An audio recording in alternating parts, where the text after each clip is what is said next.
आदमी इस सवाल में आज के दौर में बहुत अटका हुआ है, क्योंकि कुछ लोग कहते हैं कि नहीं बाबा जी को रख लिया, निराकार पूज रहे हो, कहते हैं नहीं राधा कृष्ण करिए। कुछ लोग कहते हैं राधा कृष्ण को अगर आप पूज रहे हैं, राधा कृष्ण का नाम एक लेवल तक है, उससे ऊपर परमात्मा है। तो यहाँ पे ऐसी भटकन हो रही है कि आदमी करे तो करे। नमस्कार दोस्तों, स्वागत है आप सबका हमारे नए चैनल में और नई वीडियो के साथ। दोस्तों, हम आज लेके आए हैं दो संतों के विचार, परमात्मा साकार है या निराकार। तो एक तरफ हैं अनिरुद्ध आचार्य जी महाराज और एक तरफ है संत रामपाल जी महाराज जी। दोनों ही आध्यात्मिक गुरु हैं, दोनों ही शास्त्रों के आधार से क्या बताते हैं और कैसे सिद्ध करते हैं। आप बने रहिए, पूरी वीडियो बहुत अच्छी होने वाली है, आपके लिए बहुत बढ़िया वीडियो होने वाली है लाइव के लिए। तो दोस्तों बनी रहिए, पूरी वीडियो देखिए और सुनिए पहले अनिरुद्ध आचार्य जी के विचार। तो ये बताइए, उद्धव जी ने जो भक्ति की थी वो निराकार रूप की थी, तो वो भक्ति कहते हैं साकार रूप की करना चाहिए या निराकार रूप की करना चाहिए। आदमी इस सवाल में आज के दौर में बहुत अटका हुआ है, क्योंकि कुछ लोग कहते हैं कि नहीं बाबा जी को रख लिया, निराकार पूज रहे हो, कहते हैं नहीं राधा कृष्ण करिए। कुछ लोग कहते हैं राधा कृष्ण को अगर आप पूज रहे हैं, राधा कृष्ण का नाम एक लेवल तक है, उससे ऊपर परमात्मा है। तो यहाँ पे ऐसी भटकन हो रही है कि आदमी करे तो करे क्या।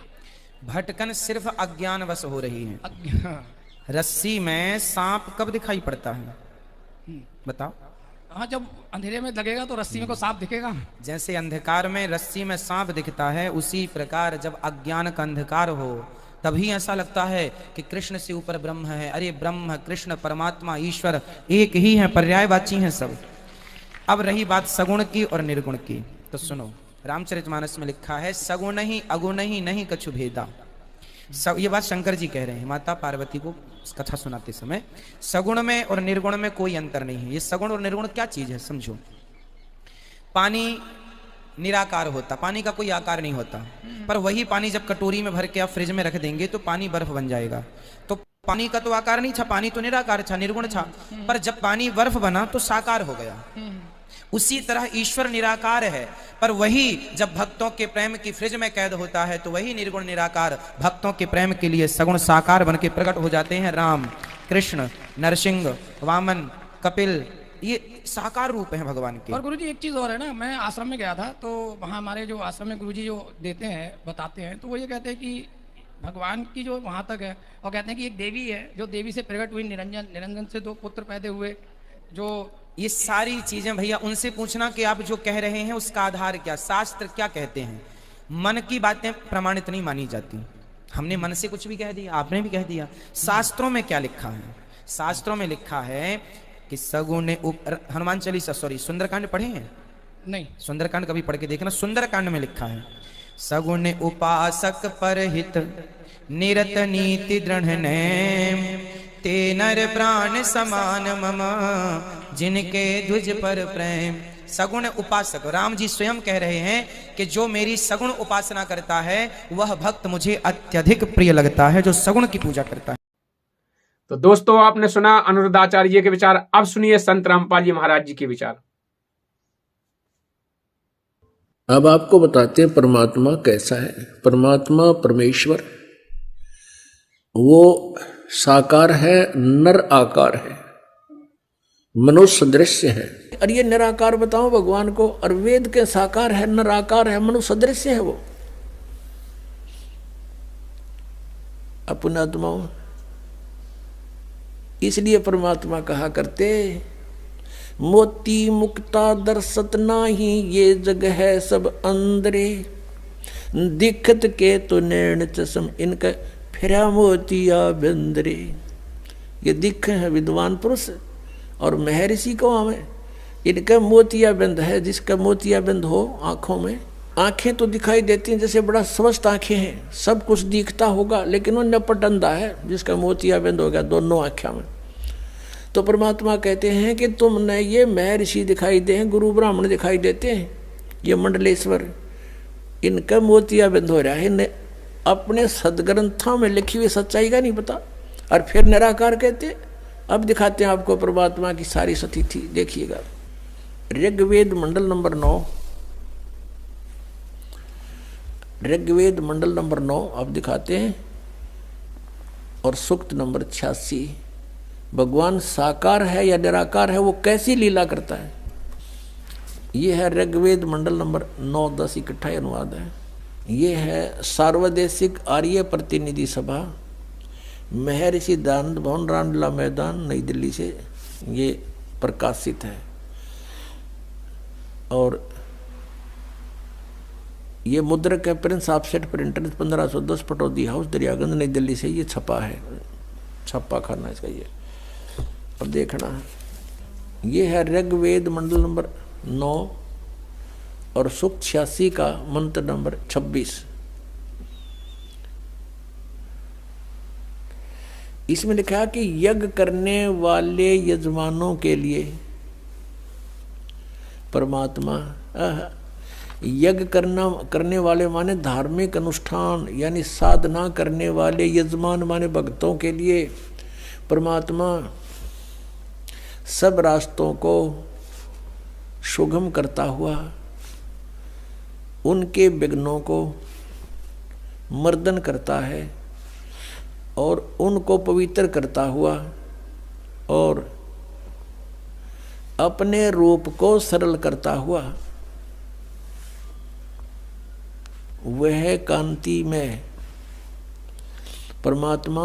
यह लिखना था कबीर देव, कवि कोई भी सर्वज्ञ नहीं हो सकता जिसको सारा ज्ञान हो। कवि कविता बना सकता है, ये कबीर देव लिखना था यहाँ पर। वो कबीर देव विद्युत के समान यानी आकाशीय बिजली की तरह सेकंड में नीचे आ जावे, क्रीड़ा करता हुआ, ऐसे लीला करता हुआ वर्णीय पुरुष को यानी अच्छी आत्मा को प्राप्त होता है।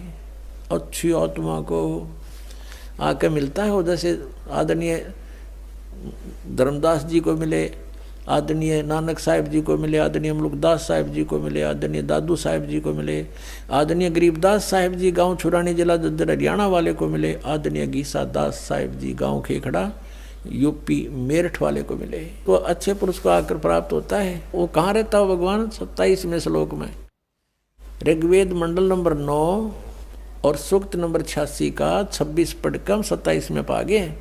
इसमें इन्होंने ये जो निराकार मानते थे भगवान को और वेद बता रहे हैं वह परमात्मा प्रकाश पुंज को, परमात्मा को, जो परमात्मा ध्युलोक के तीसरे पृष्ठ पर विराजमान है वहाँ रहता है। तीसरे एक स्थान पर रहता है ध्युलोक के यानी उस तेजो में लोक सतलोक के एक स्थान पर, तीसरे स्थान पर विराजमान है, स्थान पर विराजमान है, वहाँ रहता है। निराकार क्यों करो भगवान जब वहाँ बैठा है? आगे दिखाते हैं। ये है ऋग्वेद मंडल नंबर 9 सूक्त 82 का। ऋग्वेद मंडल नंबर 9 और सूक्त 82। और यहाँ देखें ये है 82वां, 81वां समाप्त हुआ, ये 82वां शुरू हो जाता है। इसका प्रथम मंत्र इसमें लिखा है कि जो सर्वोत्पादक प्रभु, सबकी उत्पत्ति करने वाला परमेश्वर प्रकाश रूप है। इसका अर्थ है वो तेजो में रूप साकार है, सद्गुणों की वृष्टि करने वाला, पापों का हरण करने वाला, पाप नाश करने वाला, पाप क्षमा करने वाला है। वह राजेव, राजा के समान, राजेव इसका अर्थ है राजा के समान आगे लिखा है। ये देखना, ये 269 पृष्ठ पर पढ़ रहे हैं। कोई भ्रमत कर देगा कि दूसरा पृष्ठ दिखा दिया होगा। ये 270 दिखाऊंगा।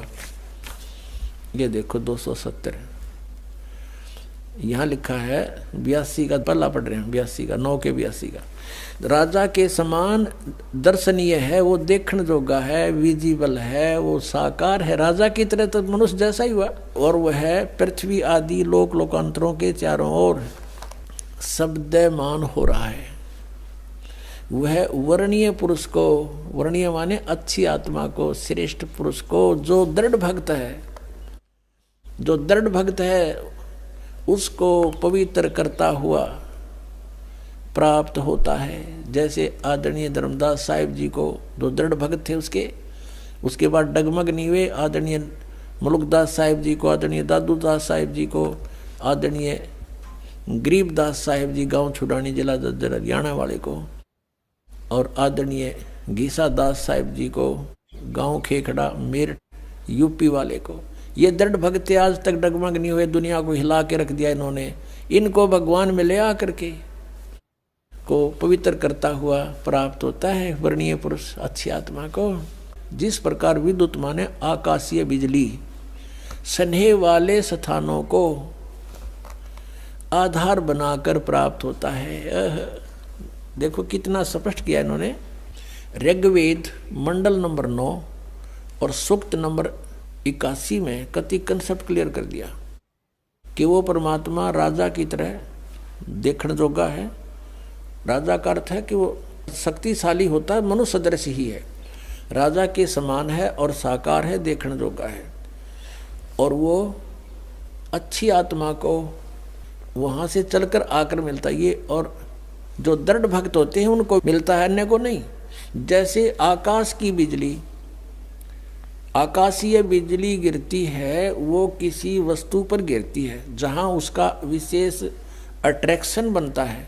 पुराने समय में जब कांसी धातु के बेले थाली हुआ करते प्रांत, और उनको अगर वर्षा के दिनों में कहीं बाहर वो पड़े रह जाते तो हमारे बुजुर्ग दादी माता कहा करते थे कि कांसी के बर्तन पर बिजली गिर जाती है।